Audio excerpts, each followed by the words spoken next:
Welcome to Chemistry Module 15, Part 2. We're going to go over more of Le Chatelier's principle today. Again, if you have any questions, drop me a line at Mr. C at mrcscience.com. Okay, so last week we talked about Le Chatelier's principle and how it relates to changing in the concentration of products or reactants. So today we're going to get into other changes. The first one we're going to talk about is pressure. So how a reaction's rate is affected by pressure. Oops, get my pen. Pressure.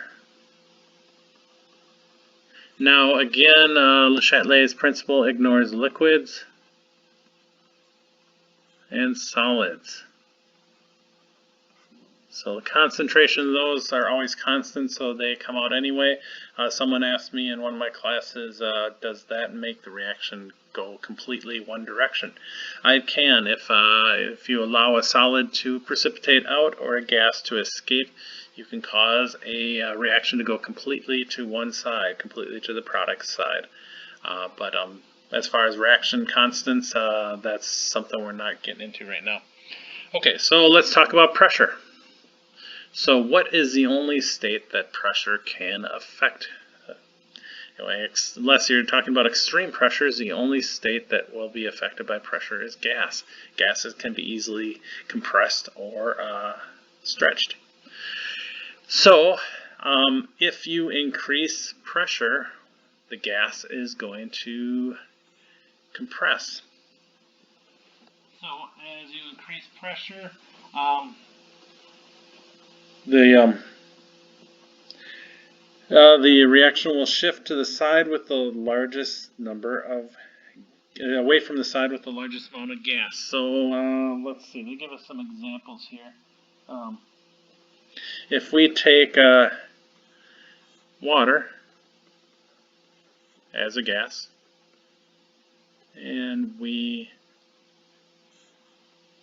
break it down into hydrogen and oxygen, this is not balanced.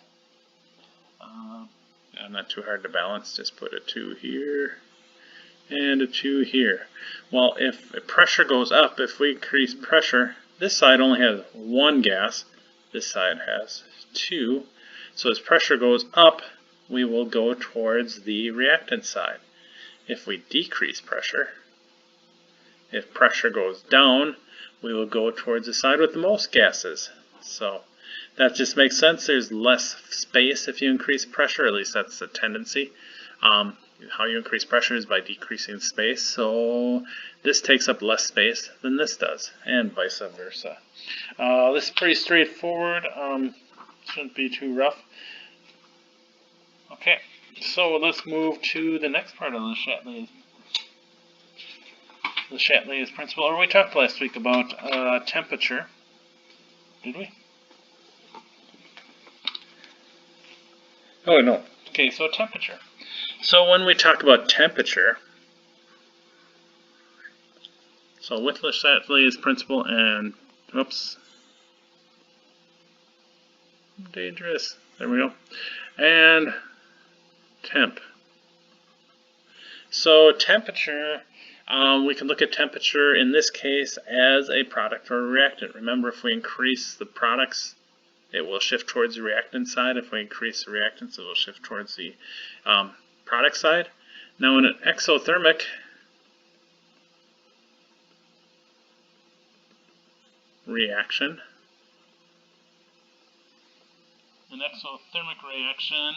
is where the delta H is negative. So you guys can calculate delta H. It will shift towards the reactants, and I'll show you why. Let's take a exothermic reaction. So let's take just some propane, burn it in oxygen, and you get, as with any burning reaction, carbon dioxide and water. I'm considering this in a enclosed space so that the gases can react. It can go back and forth. If you did this just out in the open, the gases would escape, and you'd, as the concentration of these escape from the area, it would force this to create more. So now, since this is an exothermic reaction, what is another product that gives off? Well, it gives off energy, so kilojoules of energy. So if in an exothermic reaction we have products as kilojoules, if we increase the heat, what we're doing is we're increasing the effective energy in the whole reaction. Since kilojoules is a product, if we increase that product, it's going to shift the reaction towards the reactants. If we decrease the energy, so if we have less available energy, we're decreasing that product, and it's going to shift towards the products. Opposite goes with an endothermic reaction. I'm not going to look one up. Just A plus B. Now we got endothermic, so it requires kilojoules of energy here, and it gives us C plus D. So if we increase the temp in an endothermic reaction, since energy is a reactant, we're increasing that reactant, so it's going to shift towards the products, and vice versa. Pretty simple and straightforward. Hopefully that makes some sense to you. There's an experiment on page 544 we were going to do with an acid-base reaction, which is an exothermic reaction. So if you read through that reaction, what we were doing was we're taking, oops, can't write on my computer, NH3, so we were taking ammonia. Here, let's write this out. Ammonia aqueous plus acetic acid, C2H4O2 aqueous. We were reacting it and getting, since acetic acid is an acid, what does it do? It donates a hydrogen. Since ammonia is a base, what does it do? It accepts a hydrogen. So we get NH4 plus, and then we're going to lose one hydrogen on acetic acid, O2 negative. Oh, both of these are still aqueous.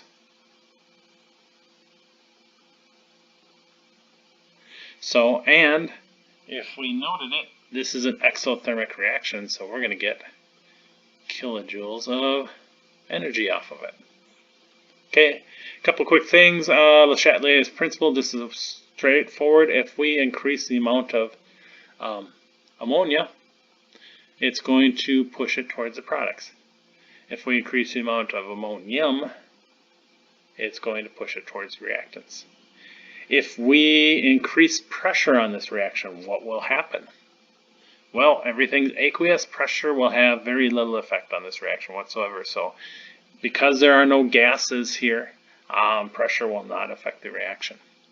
If we increase temperature in this reaction, because this is an exothermic reaction, we have kilojoules of energy at the end here. That will increase the amount of kilojoules. It will push the reaction towards the reactants. I hope that makes sense to you. So if you read through this experiment, you can kind of guess and see what was going to happen as we varied different pieces. Okay, so that brings us to acid-base reactions. We're getting a little more into acid-base reactions here. This is an acid-base reaction. But before this reaction happens, there are little reactions that happen in this. So let's take our acetic acid. Acetic acid is a hydrogen donor because it's an acid. So that means that for this reaction to happen, it has to give off a hydrogen ion and become C2H3O2 minus. This is kind of a little subreaction that occurs. So this hydrogen then goes over to here, and ammonia, its little base reaction is it takes that NH3 adds the H plus, and gives us a reaction of NH4 plus. So this is called an acid ionization reaction. So before the acid can really happen, the acid ionization has to happen. Now it turns out that if we figure out the reaction equilibrium, or the K of this, if that K is big, it's a strong acid. If it ionizes easily, it's a strong acid. If it's low, it's a weak acid. Turns out that this is a weak acid. Very little of this ionizes. So its K is very small. Its K is less than 1. So it is a weak acid. If we take something like hydrochloric acid, which we know is a strong acid because we've worked with it before, and we always take lots of nice precautions with it, it ionizes to a hydrogen ion and a chlorine ion. So it turns out its K is very large.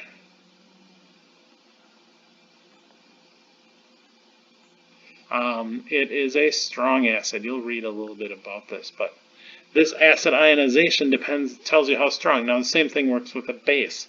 If this reaction easily goes towards the ammonia plus, this is a strong base. If it doesn't easily go, if you have a K that's around 1 or less, it will be a weak. So it will be a weak base. So these can tell you just how strong or weak acids can be. So and bases. You read a little bit about that. Let's see if I missed anything important here. Acid ionization reactions. No. Acid ionization constant. So here, this K, acid ionization, it's K just like you think of it with this reaction, but because it's acid ionization constant, they add an A there. Base ionization constant, they add a B. In fact, there's an error in your book I found on page 549 where they label the K A instead of KB for the base. But you can see pretty straightforward. Interesting thing about base reactions, we'll talk about this. Let's take their base reaction. A lot of times a base reaction will end up with water on one side or the other. Remember, water is a liquid, so water will not be pulled into that reaction constant. Okay. Again, if you have any questions, I think at the end of this I'm going to look through the homework and do one of the problems in the homework for you, just to give you an idea what's going on. Okay, so this all goes to our acids and bases are tracked by pH. pH stands for power of hydrogen.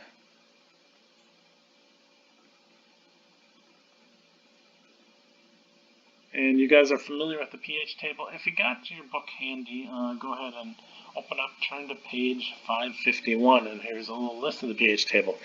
Now, again, as everything else, there are little lies we tell you early on in chemistry to make things easier. pH table goes from 0 to 14. This is a lie. Actually, you can go less than 0, you can go greater than 14. That's where you get your very strong, what do they call them, your superacids. Superacids and your superbases. But that's just based on this power of pH. Solutions, a strong acid is considered a pH of 0 to 1.9.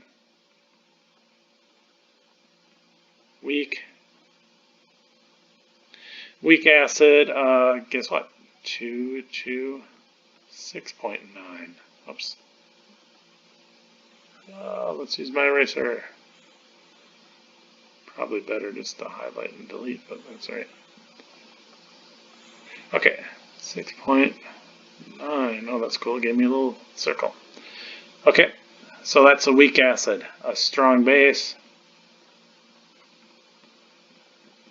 There's a pH of 12.1 to 14. The weak base has, guess what? 7.1 to 12. So that leaves out a number in the middle, 7. You guys probably all had this drilled into your brain from a while ago. 7 is neutral. Okay. So you can look on the pH table there, and it gives you lots of ideas. We've worked with lye, a pH of about 14. We've worked with hydrochloric acid, a pH of about -1. Again, your pH can be affected by your concentration as well. So, vinegar is relatively low. They don't list all our pops we did, but if you remember, our pops were down in the 1s and 2s and 3s, so our pops get fairly low. Hand soap. Soap in general is made from lye, so lye has a base pH, and soaps tend to have more of a pH. Ammonia and bleach are the other common bases that you'll see there. Then you'll see it talks a little bit about acid rain. I won't get into that. You can read about that. So I'm going to go look through your homework and see if there is a question that I should answer to give you an idea of one of the more difficult problems. I'll post that second then, so look for another video. Again, if you have any questions, email me at mrc@mrcscience.com. Thank you.